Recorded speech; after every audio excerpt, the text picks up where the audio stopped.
좋아요와 댓글, 구독, 알림 설정까지 놓치지 마세요. 뉴스 속 경제 이슈는 더 쉽고 깊게, 최신 고용 동향은 더 빠르게 전해드리는 고용브리핑 365 시간입니다. 윤솔 기자와 함께합니다. 어서 오세요. 안녕하세요. 네, 오늘 어떤 이슈가 있을까요? 네, 아주 쉴 틈 없이 몰아치는 것 같습니다. 이 극한호우라는 말에 딱 맞게 매섭게 쏟아지던 비가 그치니 이제는 숨을 못 쉴 만큼 혹독한 무더위가 계속되고 있습니다. 맞습니다. 요즘 정말 밖에 나가면 여기가 한증막인가 싶습니다. 그 정도로 굉장히 덥잖아요. 그렇습니다. 이 잠시만 나가도 숨이 턱턱 막힐 정도인데 이런 날씨에 계속해서 밖에서 일을 해야 하는 노동자라면 어떨까요? 그 가운데 무더위에 가장 취약한 이들 중 하나가 바로 건설 현장 노동자들입니다. 이 매년 현장에선 노동자가 열사병에 걸려서 숨지는 사례도 발생하고 있습니다. 불볕 더위 속에 노동자들의 건강과 안전을 지킬 수 있는 방법은 뭐가 있을까요? 이슈픽에서 짚어봅니다. 네, 요즘 정말 한낮에 거리를 걷기만 해도 힘든 요즘인데요. 온열 질환으로 인한 사고를 막기 위해서 고용노동부에서 따로 지침도 마련했잖아요. 그렇습니다. 이 고용노동부 가이드라인에 따르면요. 폭염특보가 발효 중일 때 노동자들은 1시간에 10분에서 15분 이상씩 규칙적으로 휴식을 제공해야 하고요. 오후 2시에서 5시 사이에는 이 오괴 작업을 최소화해야 합니다. 또 중대재해처벌법에는 폭염에 따른 열사병도 직업성인 이 질병으로 규정하고 있는데요. 네네. 사망자가 발생하거나 1년 동안 열사병 환자가 3명 이상 나온 사업장은 처벌받습니다. 네, 그래도 또 매년 들여다보면 이런 지침이 현장에서는 잘 지켜지고 않는 것 같습니다. 고생하는 노동자들이 많은 현실 아닙니까? 맞습니다. 이 질병관리청에 따르면요. 역시 올해도 온열 환자 1000여 명 가운데 30% 이상이 실외 작업장에서 발생한 상황입니다. 그래서 미리 예방이 중요한 건데요. 이 찜통더위 속에서 온전히 야외에서 일할 수밖에 없는 그 건설 노동자들, 이분들의 현실은 좀 어떻습니까? 네, 문제가 하나 있습니다. 이 지침들이 있지만요. 이 가이드라인이 그 권장 사항에 그쳐서 강제성이 없다는 겁니다. 네. 가이드라인을 지키지 않아도 명확한 처벌 규정이 없고요. 건설 현장의 경우 폭염에도 이 오괴 작업을 최소화하는 장치가 사실상 없는 상황인 겁니다. 산업안전보건 기준에 관한 규칙에서 규정하는 고열 작업도 용광로나 도자기 사업장 이런 곳들만을 대상으로 하고 있기 때문인데요. 이렇다 보니 지난해 건설노조가 건설 노동자 1,135명을 대상으로 한 실태조사 결과를 한번 살펴보면요. 체감 온도가 35도 이상일 때 오후 2시에서 5시 이 오괴 작업을 단축하거나 조정하거나 중단한 이 경험이 있는지 물어봤더니 그렇다고 답변한 노동자가 41.5%에 그쳤습니다. 그렇군요. 여기에 또 물류센터 노동자들도 마찬가지인 것 같습니다. 지난달에는 사망사고까지 있었잖아요. 네, 한 대형마트 주차장에서 카트 정리 업무를 하다가 온열 질환으로 직원이 숨지는 사건이 발생했는데요. 네네. 마트 주차장은 이 실내 작업장으로 분류가 돼 있지만 사실 벽면이 뚫려 있어서 이 노동자들이 외부 열기와 햇볕에 그대로 노출이 되기 쉽기 때문입니다. 내부의 공기 순환 장치 등도 이 마트의 주차장의 온도를 낮추기에는 다소 역부족이다 보니 이런 사태도 발생한 겁니다. 예, 물류센터는 그래도 낫지 않을까 싶었는데 현실을 들여다보면 막상 그렇지도 않은 겁니다.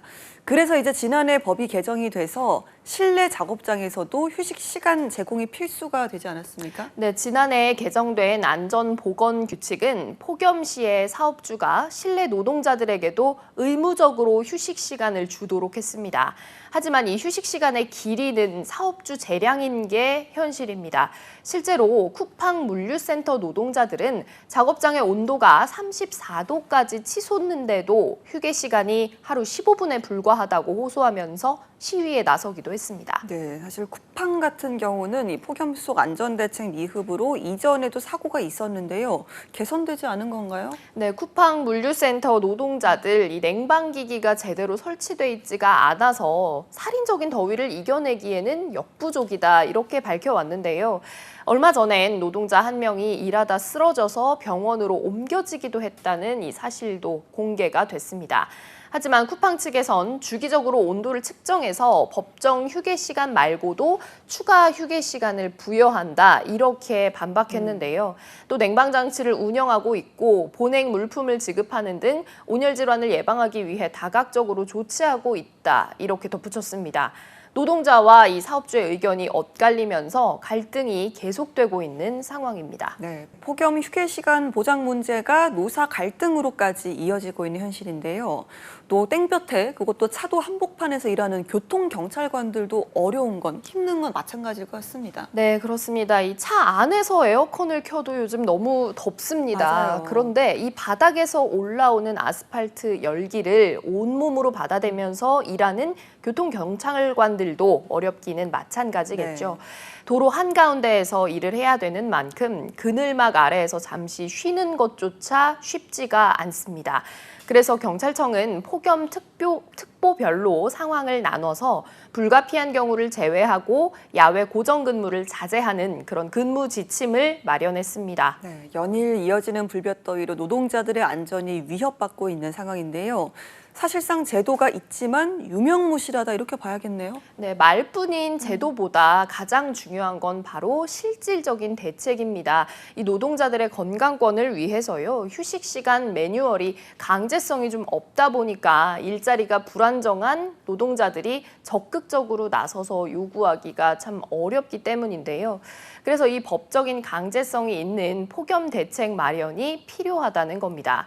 문제는 폭염 또는 한팟이 근로자의 작업을 중지하는 내용을 골자로 한 산업안전보건법 개정안이 이제 21대 국회에 올라가 있지만 상임위원회조차 통과를 하지 못한 상황입니다. 예, 대책의 현실성도 조속히 마련돼야겠지만요. 당장 이달 폭염 기간 동안 사고가 일어나지 않도록 미리 조치하는 일도 필요해 보입니다. 대책이 좀 마련돼 있을까요? 네, 고용노동부는 이번 한 달 동안 폭염 총력 대응을 선언했습니다.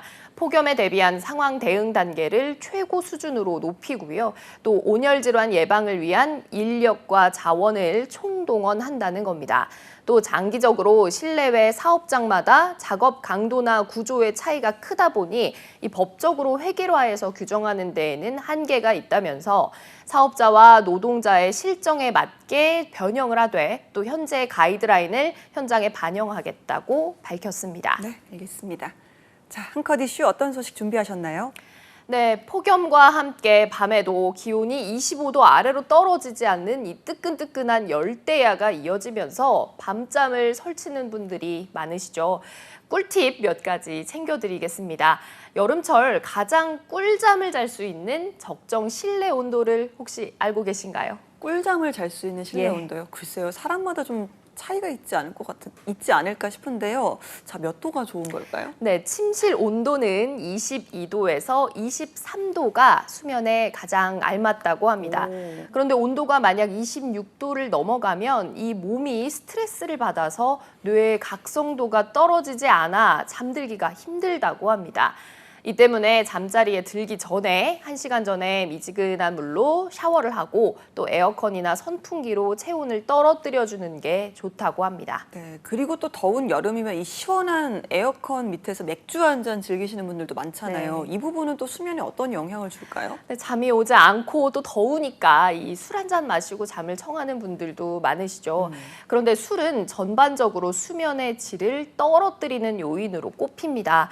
술을 마시면 잠이 쉽게 드는 것 같다고 느껴지실 수 있지만 이건 아주 잠시뿐이고요. 중간에 자주 깨게 되면서 결과적으로는 건강한 수면을 방해하기 때문이라고 합니다. 네, 알겠습니다.